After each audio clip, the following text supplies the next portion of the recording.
Hello everyone, and welcome to the 9th week for the overview for week 9 of English 1510-A1217 of online asynchronous.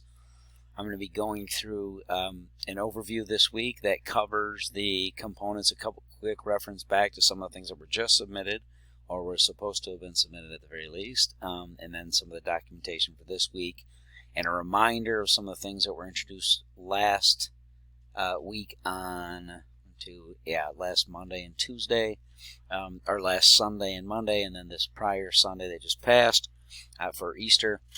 Some of the files that were due in the last week here and leading into this research component of what you guys should be doing the last weeks of class. Now, I'm going to switch to the student view just so that we are all looking at the same exact thing, and I know that there's no glitches here with any of this. Down here, just as a reminder for the 8th week, videos move down here. I want to remind everyone that on the all editions, this was a review week, and that's all that anyone had to do was review anything that you needed for the week. Prior to the semester, I didn't specify for anyone in particular. Some of you had noted that you had not read portions of the rhetorical analysis, other things on MLA formatting. So last week was a time to be able to get caught up with any of those. And then the discussion boards and drafts that were due this last week. Some students participated and submitted a rough draft to their discussion board by the 29th. Not as much buy-in as prior, and as far as the drafts that were due on Sunday evening, I did have more than half the class complete the rough draft. But with that, I'm still going through on the summary outline and posting those feedback files. I'm about halfway through on those. I started posting for students and some of the memoir final drafts, which is I moved the submission date for the rewrite on there because I still have a few of you where we had special circumstances and some students who were allowed to do some revisions on some of the initial components, not for full credit, but in very few circumstances anyways for full credit. If it was a documentable circumstance from a doctor or from something that was an extenuating circumstance you couldn't deal with or couldn't avoid, that was one thing. But for the most part, it was some negotiation on some of the things in academic honesty issues where I'm still going over some submissions for students on some of those. Remember, students who did redo any of those components, you're still moving forward with the rest of your work for the term just because you were given an allowance on those in special circumstance that did not give any grace period on the upcoming assignments. So make sure you're still keeping pace with the reading and signing the schedule for the rest of those for this semester. Now, the reminder on here too is that videos became part of the weekly overview last week. In the content file above, everyone was supposed to watch the first 2 videos, getting to know your OCC library and web search versus research in preparation for this upcoming week.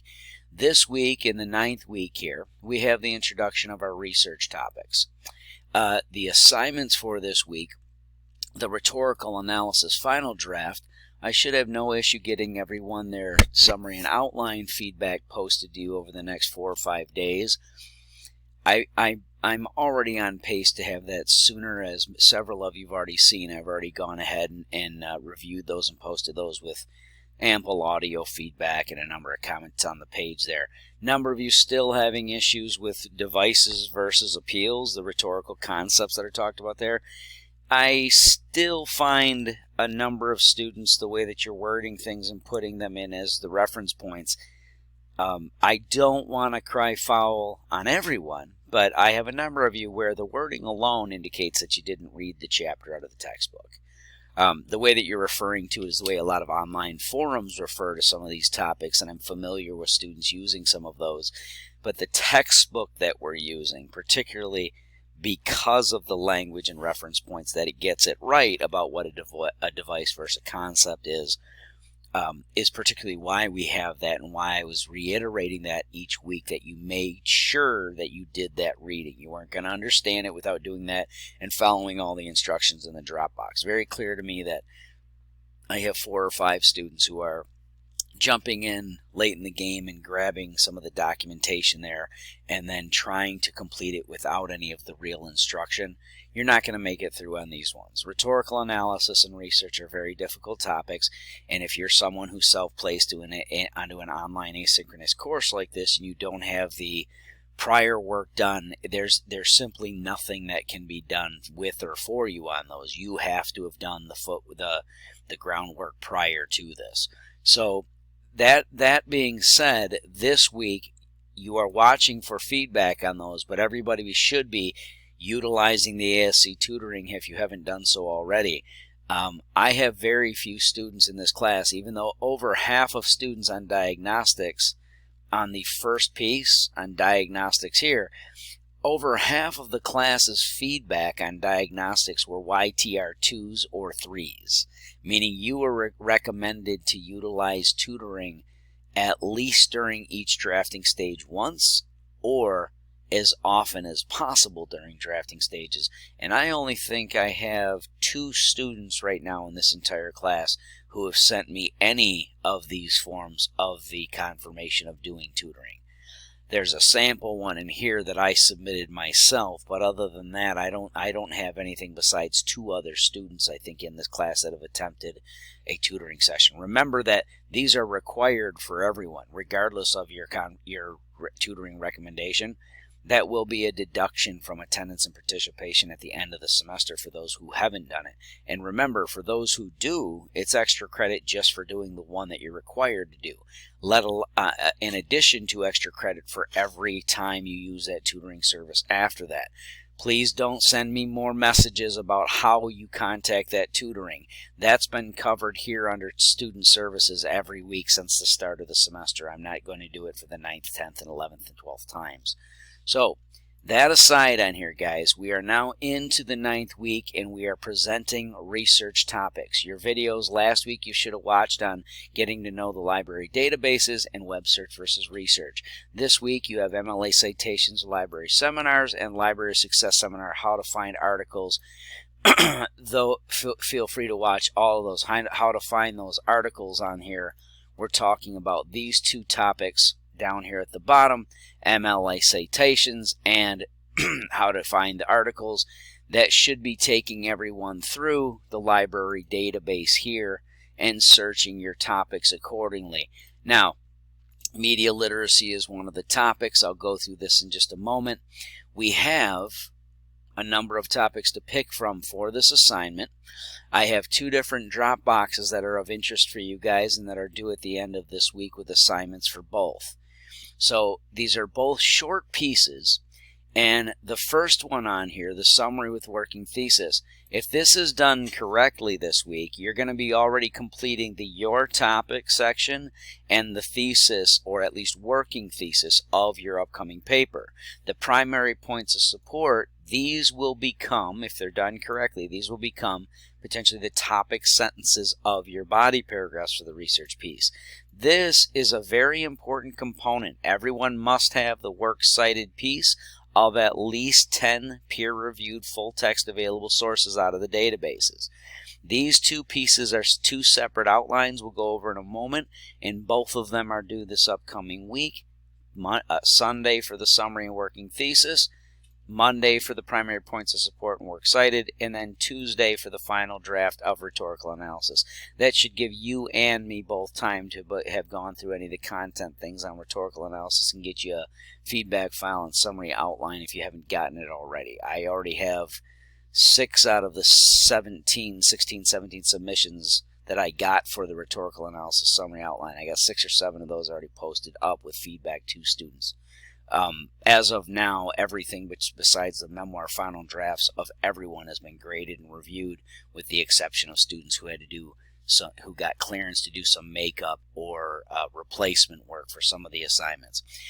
Down here are the topics that are available for each of you for potential topics for research. You can pick from any one of these 5. I want you to make sure we're very clear about what these topics are and what it entails in their framing. I include a link in each one of these to one peer-reviewed report or article that's full text available. Some of these, if you click on them, it's going to take you here. You're going to have to do your username and password login again to view the entire document. Okay, these are example pieces that I posted up here for your initial reading so you can get familiar with the topics and decide which ones you want to do, and also so you can see what a peer-reviewed full text available piece looks like in these databases. So the first piece up here with the summary and working thesis. There's an overview video here. You'll see that the template that's included in the Dropbox, it includes in the Dropbox here the instructions of the available topics. Music therapy, we're talking about the contemporary modes of musical therapy being applied in therapeutic situations. We're not talking about an old adage of listening to music to feel good, though that could be a starting point. This is the framing of music therapy that starts sometime around the 1970s, maybe slightly after, going to the contemporary moment now, dealing with things like autism, different cognitive issues, different physical ailments that people have overcome to get motor skills back and things like that. Make sure you understand this topic before you select it. Health outcomes and environment, we're talking about both the physical environment around people, like the atmosphere, proximity, the air, the biological systems, the proximity to expressways or industry. Also talking about familial environment. What does happen to people health-wise overall in life if they live in a substance abusive household, or the household is of socioeconomic status of decline or already been repressed in those areas. All those things are factors of health outcome and environment. Scientific and media literacy should be self-explanatory. We're talking about what is scientific literacy, what is it, and why is it important? Media literacy, what is it and why is it important? Both of those things are quite contemporary issues. Make sure you understand them. Daily exercise. I want you to think of this topic. Everyone who picks this and health outcomes and environment tend to think of these as easier topics. They are not. Make sure that you don't pick one. Don't be misled to think that they're easier topics. We are talking about daily exercise. What are the mental and physical health benefits of the inclusion and application of daily physical exercise? If you're going to pick this, this is not something that you are getting subjective anecdotal information about. This has to be conducted through peer review. So it doesn't matter what you learned in your weight training class. It doesn't matter what you learned from your yogi. This has to be conducted through peer-reviewed databases that has scientific research behind it to support the claims that you make. This is the first document here. This is the summary and working thesis template. Everything on here has to be in full sentences, third-person objective viewpoint. That means no I, no we, or you. If you complete all of these and give realistic content here for this, and you end in a working thesis, remember that thesis should be a thesis claim to carry the whole assignment through the entirety of the report. Okay? The second piece for the week, once you've conducted your research and you picked your topic on this, is the primary points of support. Another video here going over those, and that would be this document here. If you complete this in total, you're going to have at least 3 of these. If you decide that you need 4 or more body paragraphs, then folks, add them in. If you need to have topic sentence 4 because you find that you have more support points necessary, then write them in for me. Do not give me less than 3. All right? After that, you are moving the works cited title down to the start of the new page after you complete that, and then you are putting in your works cited here. Remember, you're going through library databases, so if we were to use something like media literacy and we're using full text peer-reviewed information, we are going to search our topic. We are going to apply the filters of full text and peer-reviewed, and our sources now come from here. If I'm doing media literacy, I might want to refine my search to a more contemporary timeline so that I know that the pieces that I get are of a contemporary mode and of value in relevance up for today. If I look this piece over and I decide after going through my online source that I'm going to use it, my citation through MLA 8th edition will be available. Typically on these things you're going to end up with something that has the give me the sourcing that includes the DOI on those, and you're going to keep those in alphabetical order in MLA format. Okay? I look forward to